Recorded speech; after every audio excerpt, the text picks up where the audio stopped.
동남아시아 국가연합 아세안 정상회의에 참석한 카멀라 해리스 미국 부통령이 러시아와 북한의 군사협력에 대해 경솔한 판단이고 전략적으로 실패했다면서 강하게 비판했습니다. 한국의 윤석열 대통령은 러시아와 북한의 정상회담과 관련해 국제사회 평화를 해치는 북한과의 군사협력 시도는 즉각 중단돼야 한다고 밝혔습니다. 허무호 기자가 보도합니다. 인도네시아 자카르타에서 개최된 동남아시아 국가연합 아세안 정상회의에서 카멀라 해리스 미국 부통령은 앞서 진행된 AP통신과의 인터뷰를 통해 러시아와 북한의 무기 거래를 강하게 비판했습니다. 러시아의 가장 큰 두려움은 나토가 강력해지는 것이라면서 러시아와 북한의 군사협력은 경솔한 판단이며 이미 전략적으로 실패했다고 지적하고 어떤 국가도 반인도적 범죄를 저지른 국가에 대한 포탄 제공은 있을 수 없는 일이라고 규탄했습니다. Their aggressive, unprovoked actions in Ukraine have resulted in a strategic failure, have resulted in a situation where the aura and myth of the Russian military has now been dispelled. 해리스 부통령은 그러면서 러시아는 국제사회가 부과한 제재로 인해 두려워하고 있다고 지적하고 러시아와 북한 간의 상황을 계속 주시할 것이라고 밝혔습니다. You look at it in the context of the meaning of sanctions that we have levied and the impact that it has had.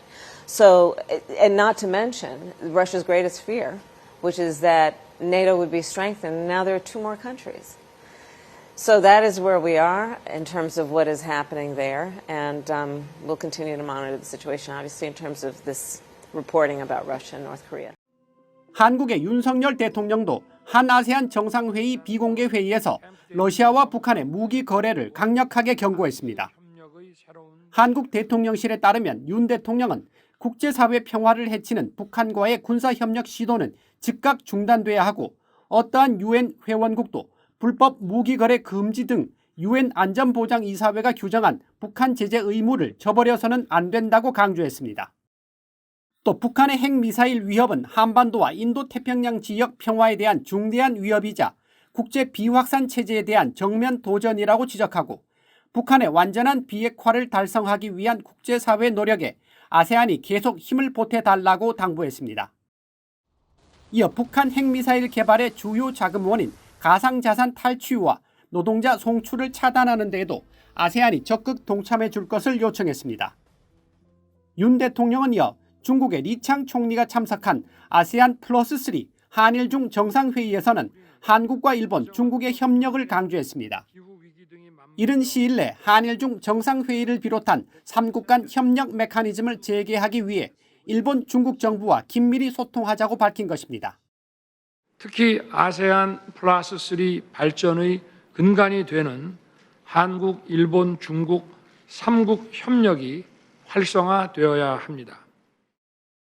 윤 대통령은 그러면서 북한은 전례 없는 빈도로 도발을 지속하고 있다고 지적하고 국제사회가 단합해 북한의 핵미사일 개발을 좌시하지 않는다는 것을 분명하게 보여줘야 한다고 밝혔습니다.